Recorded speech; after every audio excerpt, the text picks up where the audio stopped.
मीठा पानी ये बोले, पेड़ों की डाली पर लहराए झूले, खेतों में गेहूं की फसलों का खिलना, बुजुर्गों की गाँव की चौपाल में मिलना, वो सुबह का मौसम, चिड़ियों की चहचहाहट, एक छोटे से बच्चे की खिलखिलाहट, वो गोरी का पल्लू रचा है बसा है, तू है जहाँ मेरा जीवन वहाँ है,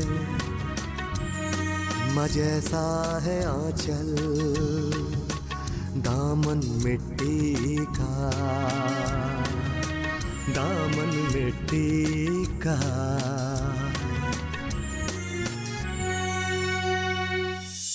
माँ कुछ अच्छा नहीं है, तभी तो अच्छा लग रहा है मुझे यहाँ। आपका एक बार भी मन नहीं किया कि जाकर मैं अपनी बहू से मिल लूं? क्या बात करती, कल्याणी इस घर में तभी आएगी जब तेरे बाबूजी चाहेंगे। और बाबूजी कभी नहीं चाहेंगे। और तेरी जानकारी के लिए एक बात बता दूं दामू, मेरी बेटी, तेरी बहू कल्याणी तेरी इस परंपराओं की छतरी के नीचे रहने को तैयार हो गई है।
पापा, मैं अपनी परंपराओं वाले ससुराल में वापस जाना चाहती हूँ।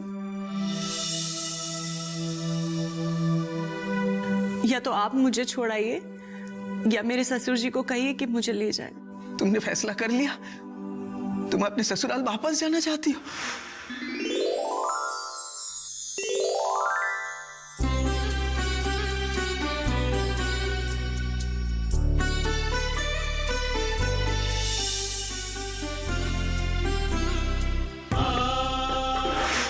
सुना तो हमने भी है कि बहू घर वापस आ रही है, पर भतीजे अभी तो बहू घर आई नहीं और तुम खेतों पे सारा काम छोड़कर उससे मुलाकात के लिए चले आए। नहीं नहीं, वो तो मैं बस काका। हाँ समझ रहा हूँ, समझ रहा हूँ। जब मैं तेरी उम्र का था मैं भी बिल्कुल ऐसा ही था।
कहाँ गई थी तुम? भाऊजी, वो औरतों के लिए जो संस्था है। हमारे घर की बहू बेटियां रात को अकेली घर से बाहर नहीं जाती हैं। और बाबूजी, मैं तो आज के बाद तुम इस घर के बाहर कदम नहीं रखोगे। पापा, मैं इस घर में तभी आऊंगी जब ये घर मुझे सपने देखने और पूरा करने पर पाबंदी नहीं लगाएगा। वो अपनी खुशी से गई है, अपनी खुशी से वापस आ जाए। मुझे नहीं पता था कि मेरी शादी तुमसे होगी। अगर पता होता तो मैं अपनी आंखों को ऐसे सपने देखने से मना कर देती। आप गलत नहीं है, गलत इस घर की परंपराएं हैं। परंपराएं मैंने बनाई हैं, मैंने थोपी हैं वो सब।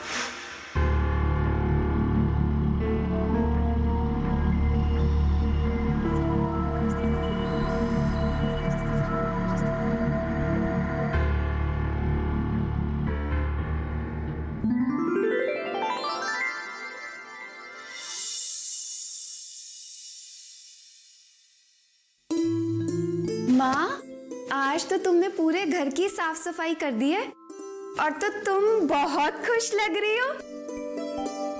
उतना ही खुश जितना दीदी की शादी और गौने के वक्त थी। क्यों ना खुश हो? हमारी कल्याणी वापिस अपने घर जा रही है। लोग क्या क्या बातें बनाने लगे थे। माँ, एक बात बताओ, ऐसा क्यों होता है कि हर माँ बाप अपनी बेटियों को घर से बाहर फेंकने के लिए बेचैन रहते हैं, घर से बाहर फेंककर खुश होते हैं, भगवान को धन्यवाद करते हैं। लड़कियों की शादी करवाकर उसको घर भेजना, उसे फेंकना और घर से बाहर निकालना कहती है तो? और क्या कहना चाहिए? जब कल्याणी की शादी नहीं हुई थी तब रोज रात को तुम और पापा यही बातें करते रहते थे कि कल्याणी की शादी की उम्र हो गई है, जल्दी से कोई अच्छा लड़का देखना पड़ेगा, उम्र निकल गई तो लड़का नहीं मिलेगा। अब जब लड़का मिल गया, उसकी शादी हो गई, उसको वहाँ के कायदे कानून पसंद नहीं आए, कल्याणी ससुराल से वापस आ गई तो तुम लोग फिर परेशान रहने लग गए। अब जब कल्याणी वापस जा रही है तो मैं देख रही हूँ कि तुम और पापा खुशी से नाच रहे हो। क्या बेटी की कोई कीमत नहीं होती माँ बाप की नजरों में? क्या बकवास कर रही है तुम? क्या कीमत नहीं है तुम दोनों की? अपनी जिंदगी से बढ़कर प्यार किया है हमने तुम दोनों को। उनकी परंपरा और रीति रिवाज के अनुसार उसने रहने के लिए मना कर दिया तो दीदी को घर से बाहर रहना पड़ा।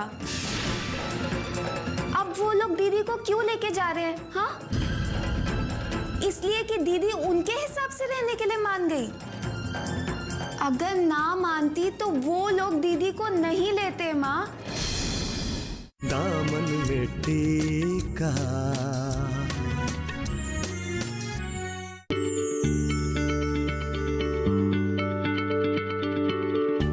क्या आप किसी बीमारी से परेशान हैं? चाहते हैं डॉक्टर की सलाह? तो हम हैं आपके साथ। बताएंगे आपको जीने की राह। समस्याएं आपकी, समाधान देश के मशहूर विशेषज्ञों के। घर बैठे बात करें देश के जाने माने डॉक्टरों से। हमारे लाइव प्रोग्राम स्वस्थ किसान में हर शनिवार शाम 6 बजे से 7 बजे तक। दामन मिट्टी का। औरत और मर्द एक दूसरे के आधा अंग होते हैं। ये पूरे तभी होते हैं जब ये एक दूसरे के पति पत्नी बनते हैं। और शादी करके अगर पूरे ना हो तो, बिना शादी के आधे आधे रहे तो क्या वो नहीं जी सकते? क्या वो लोग जिंदगी नहीं गुजार सकते? माँ, दुनिया में ऐसे बहुत सारे लोग हैं जो बिना शादी के जी रहे हैं। दुनिया में बहुत सारे ऐसे औरत मर्द भी हैं जो शादी करके भी तो जी रहे हैं। जी रहे होंगे माँ, मगर मैं तो बिना शादी के आधी अधूरी जिंदगी दुनिया को खुश होकर जीकर दिखाऊंगी।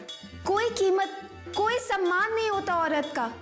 जहाँ पैदा होती है वहाँ उसे रखा नहीं जाता, और जहाँ उसे रहना होता है वहाँ वो अपनी मर्जी से जी नहीं सकती, और जहाँ उसे जीना होता है वहाँ उसकी मर्जी से उसे जीने ही नहीं दिया जाता।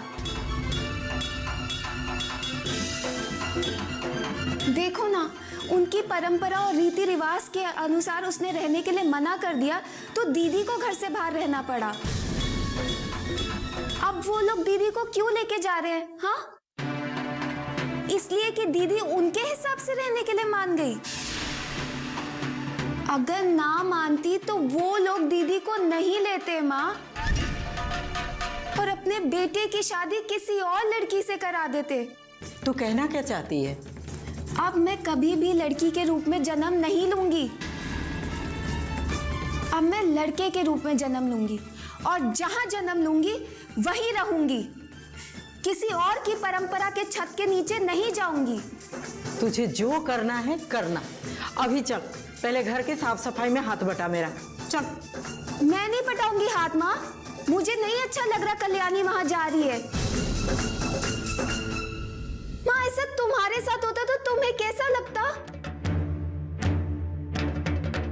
मेरे साथ भी तो ये सब हुआ है। मैंने जन्म कहीं और लिया है और जी कहीं और रही हूं। और ये सब ना होता तो तुम दोनों जन्म ना लेती। इसी को जिंदगी कहते हैं बेटा। अकेला पेड़ भी हरा भरा रहता है, लेकिन 100 पेड़ एक साथ हो जाए तो वो बागीचा हो जाता है, और कितना सुंदर हो जाता है और हरा भरा भी रहता है। लेकिन मुझे अकेला पेड़ होना पसंद है।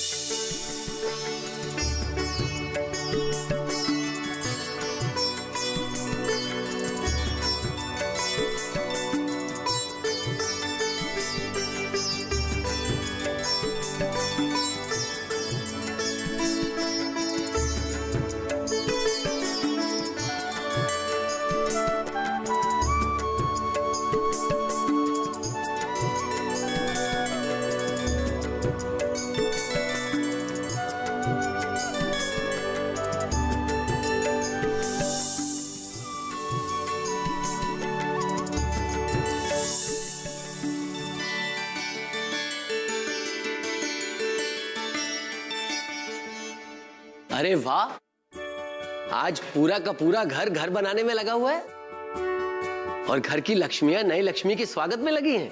क्या बात है। सूरज बेटा, घर से सारी मकड़ियां और छिपकलियां निकाल कर घर से बाहर कर डालो। ये सब औरतें इनसे डरती हैं, और आने वाली बहू भी एक औरत ही है। जी पापा। और तुम मर्द किससे डरते हो? हम मर्द उससे डरते हैं जो इन जालों और छिपकलियों से डरती है। साफ साफ क्यों नहीं कह देते तुम मर्द औरतों से डरते हो? हरी भाग्यवान, थोड़ी बहुत इज्जत बची है वो बची रहने दो ना। तुम घर की साफ सफाई करो, चमका दो इस घर को। हाँ,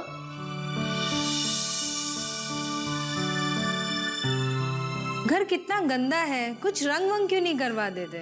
अभी देवेश की शादी पे तो सब कुछ करवाया था। क्या 1 साल हो गया उसकी शादी को?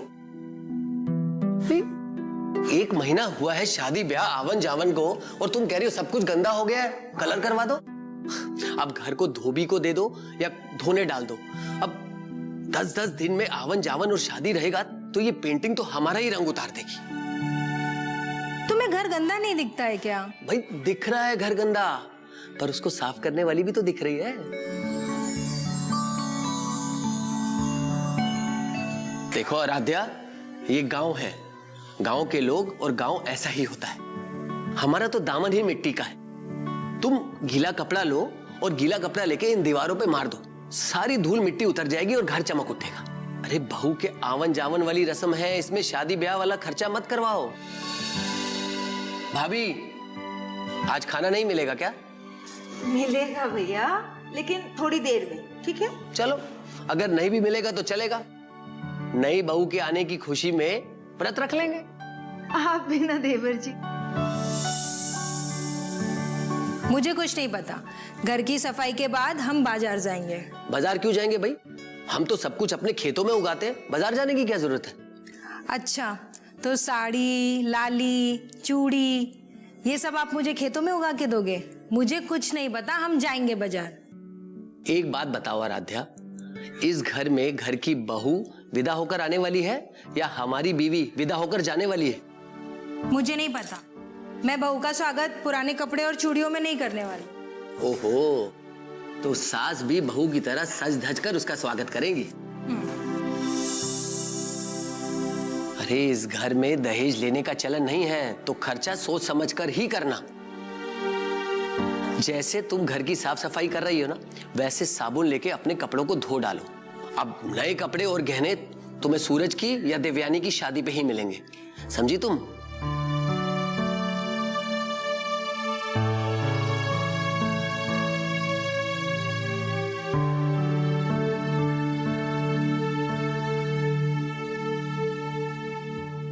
हालात तो कुछ ऐसे हो गए थे कि शादी टूट जाने वाली थी। पर टूटी तो नहीं ना। पंडित जी, अगर टूट जाती तो क्या करते? अरे हमने कुंडली देख ली दोनों की। कुंडली के अनुसार इन दोनों का जीवन 7 जन्मों तक साथ निभाने का है। छोटी मोटी बातों से कभी चिंतित मत होइए। दामन में टीका,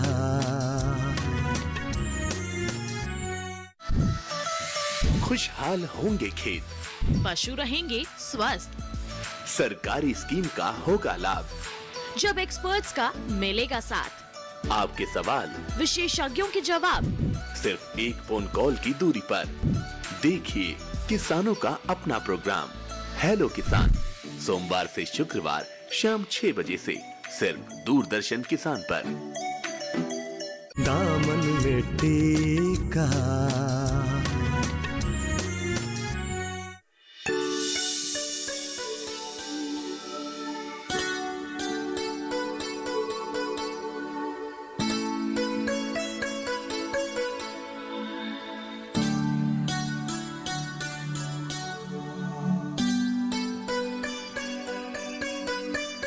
यजमान, न तिलक न फलदान, न विवाह न गौना, फिर काहे का मुहूर्त।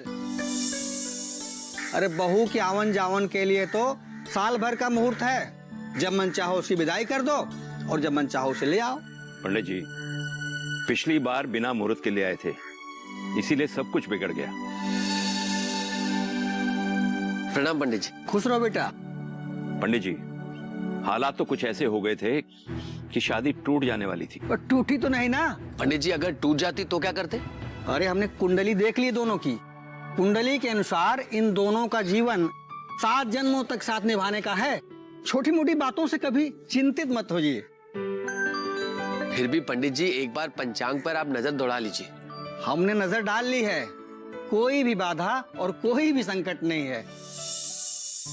यजमान, निश्चिंत होकर बहू को विदा करवा लाइए। पंडित जी, अगर आपके हिसाब से सब कुछ ठीक है तो बहू को विदा करके ले आएंगे। और हाँ, 2-4 दिन बाद भगवान सत्यनारायण की कथा रख देना। काफी दिनों से इस घर में शंख नहीं गूंजा है। अब भैया, मैं खाने के लिए बुलाने आया था। छोटे, पंडित जी तो साथ में भोजन करेंगे ना? हाँ हाँ, क्यों नहीं। अब तो भोजन का समय भी हो गया है। भोजन हम जरूर करेंगे। यजमान के घर का भोजन बड़ा स्वादिष्ट और बड़ा मीठा होता है। आइए।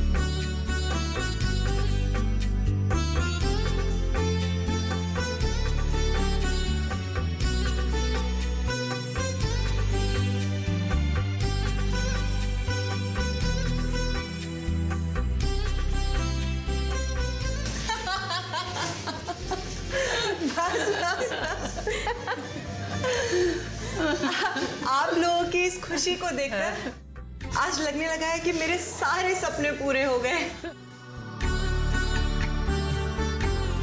कल्याणी, जिंदगी में औरत 2 ही बार खुश होती है। पहली बार जब वो माँ बनती है और दूसरी बार जब उसके घर बहू आती है या अपनी बेटी को विदा करती है। और आज हम सब वही सुख भोगेंगे, अपनी बेटी को विदा करने का। अब ससुराल जाओगी तो इन अचार और पापड़ की खुशबू लेने तो आओगी ना? एक आध बार घूमने फिरने, हम सबकी खैर खबर लेने तो आओगी ना? नहीं, मेरा सफर आप लोगों के साथ यहीं तक था। अब मैं नहीं आ पाऊंगी।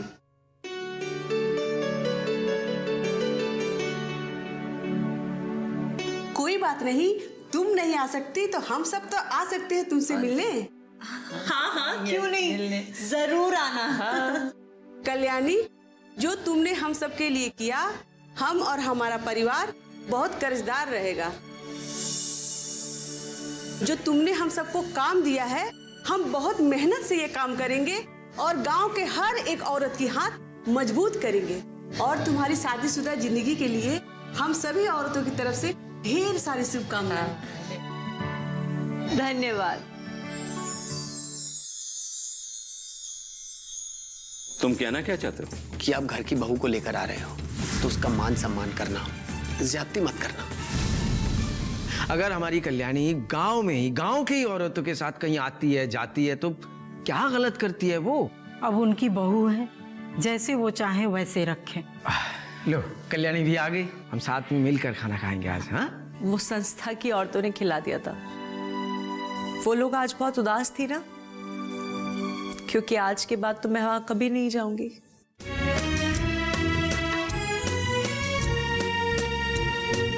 कुएं का मीठा पानी ये बोले, पेड़ों की डाली पर लहराए झूले, खेतों में गेहूं की फसलों का खिलना, बुजुर्गों की गाँव की चौपाल में मिलना, वो सुबह का मौसम, चिड़ियों की चहचहाहट, एक छोटे से बच्चे की खिलखिलाहट, वो गोरी का पल्लू रचा है बसा है, तू है जहाँ मेरा जीवन वहाँ है,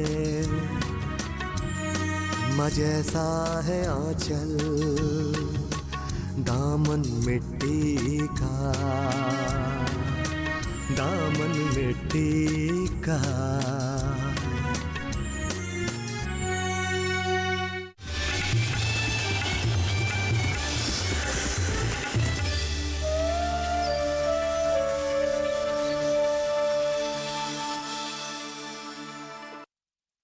क्या तू मेरी अवहेलना करके हिमालय जाना चाहता है? यदि मेरे प्रश्नों के उत्तर दिए बिना तू यहाँ से आगे बढ़ा तो 4 कदम भी नहीं चल